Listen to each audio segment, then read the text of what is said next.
Has sintonizado Frecuencia Maldita. Aquí, cada historia fue encontrada. Cada voz tiene un origen, y algunas jamás debieron ser escuchadas.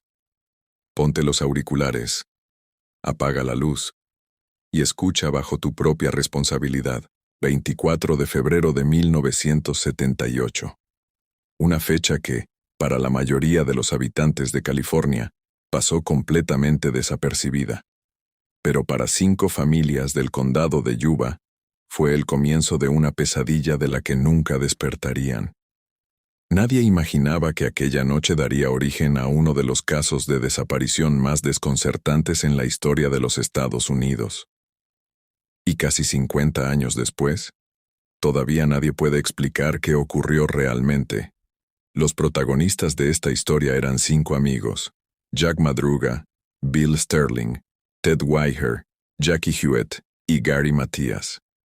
Todos compartían una pasión por el baloncesto y formaban parte de un programa deportivo para personas con discapacidad intelectual. Sus entrenadores los describían como responsables, puntuales y entusiasmados con cada partido. De hecho, al día siguiente disputarían uno de los encuentros más importantes de la temporada. Habían preparado todo con días de anticipación. Sus uniformes, sus zapatillas. Incluso algunos habían dejado lista la ropa que usarían al despertar. Faltar a ese partido simplemente no era una posibilidad. Aquella tarde viajaron desde Yuba City hasta la ciudad de Chico para presenciar un encuentro universitario de baloncesto. El ambiente era festivo. Las tribunas estaban llenas. Los 5 disfrutaron del partido, comentaron las jugadas y pasaron una noche completamente normal. Al terminar el encuentro, hicieron una breve parada en una tienda. Compraron gaseosas, barras de chocolate, papas fritas y algunos snacks para el viaje de regreso. El empleado que los atendió declaró más tarde que los 5 estaban relajados. Reían, bromeaban. Nada en su comportamiento indicaba que algo estuviera mal. Fue la última vez que alguien los vio con vida. Poco después subieron al Mercury Montego Verde de Jack Madruga y emprendieron el regreso. El trayecto hasta sus casas era sencillo. La carretera era conocida. En poco más de una hora deberían haber llegado, pero nunca lo hicieron. A la mañana siguiente comenzó la preocupación. Los 5 faltaron al torneo. Ninguno llamó para avisar. Ninguno apareció. Sus familias empezaron a telefonearse entre sí creyendo que quizá alguno se había quedado dormido. Con el paso de las horas, la preocupación se transformó en desesperación. La policía inició la búsqueda. Sin embargo, no encontraron absolutamente nada. Ni el automóvil, ni una sola pista. Era como si los 5 amigos hubieran desaparecido de la faz de la tierra. Durante 4 días, cientos de voluntarios recorrieron caminos, bosques y pueblos cercanos. Cada hora que pasaba, reducía las posibilidades de encontrarlos con vida. Entonces, llegó una llamada. Un guardabosques informó que había un vehículo abandonado en una remota carretera de montaña, dentro del Bosque Nacional Plumas. Los investigadores acudieron de inmediato. Lo que encontraron resultó desconcertante. El Mercury Montego estaba allí. Solo.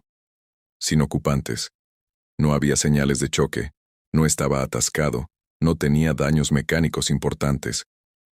Y cuando intentaron encenderlo, el motor respondió de inmediato. Si el automóvil funcionaba perfectamente, ¿por qué 5 hombres decidieron abandonarlo en medio de una montaña cubierta de nieve? Esa respuesta nunca apareció junto al vehículo, porque el verdadero misterio los esperaba mucho más adentro del bosque. Cuando la policía encontró el automóvil abandonado en aquella carretera de montaña, creyó que el resto de la investigación sería cuestión de horas. Pensaban que los 5 amigos se habían refugiado en algún lugar cercano, esperando ser rescatados. Estaban equivocados. Los días comenzaron a convertirse en semanas. Equipos de rescate, voluntarios, perros rastreadores y helicópteros recorrieron la zona una y otra vez. Pero el bosque parecía habérselos tragado. Las bajas temperaturas y las intensas nevadas dificultaban cada operativo. Con el paso del tiempo, las esperanzas de encontrarlos con vida comenzaron a desaparecer. Casi 4 meses después, el deshielo permitió acceder a zonas que hasta entonces habían permanecido cubiertas por la nieve. Fue entonces cuando un grupo de motociclistas encontró un pequeño refugio forestal utilizado por el servicio forestal. Lo que había en su interior hizo que la investigación diera un giro inesperado. Dentro del refugio estaba el cuerpo de Ted Whitehair. Había fallecido allí, pero los investigadores descubrieron algo que todavía hoy resulta difícil de comprender. En el refugio había comida almacenada, raciones militares, latas, mantas, leña, y todo estaba prácticamente intacto. También había un sistema de calefacción que podía ponerse en funcionamiento con relativa facilidad. Sin embargo, nunca fue utilizado. Los forenses concluyeron que Ted había sobrevivido durante varias semanas después de desaparecer. Eso significaba que alguien había permanecido con él durante un tiempo. Pero, ¿quién? Y sobre todo, ¿por qué abandonarlo después? En los días siguientes aparecieron los cuerpos de Jack Madruga, Bill Sterling y Jackie Hewitt, dispersos en distintos puntos del bosque. Todos habían intentado avanzar a pie por un terreno extremadamente hostil. El quinto integrante del grupo, Gary Matías, nunca fue encontrado. Hasta el día de hoy sigue desaparecido. No existe una tumba, no existe una explicación definitiva, solo teorías. La investigación tomó un rumbo aún más extraño cuando apareció un testigo inesperado. Se llamaba Joseph Jones. Aquella misma noche había sufrido un problema cardíaco mientras conducía por esa carretera de montaña. Años después declaró que, desde su vehículo, había visto luces y varias personas junto a otro automóvil. Incluso afirmó haber escuchado silbidos y voces. Pero el miedo y su delicado estado de salud le impidieron acercarse. Cuando finalmente logró pedir ayuda, ya no había nadie. Su testimonio nunca pudo confirmarse por completo, pero tampoco pudo descartarse. Con el paso de los años surgieron innumerables hipótesis. Algunos investigadores creen que los 5 se desorientaron por accidente. Otros sostienen que huyeron de alguien o de algo que los obligó a abandonar el automóvil. También existe la teoría de que encontraron a una persona desconocida esa noche y decidieron seguirla por alguna razón que jamás conoceremos.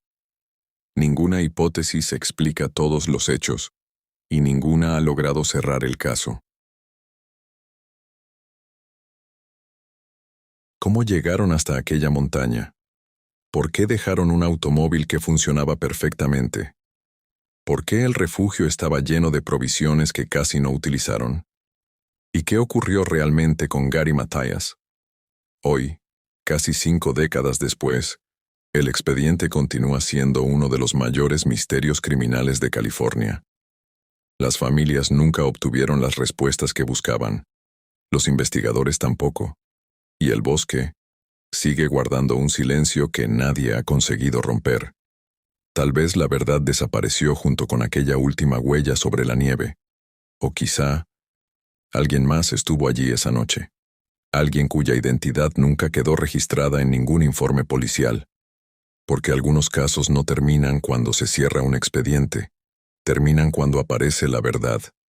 Y en Yuba, eso nunca ocurrió. ¿Has escuchado? Frecuencia Maldita. Hasta la próxima transmisión.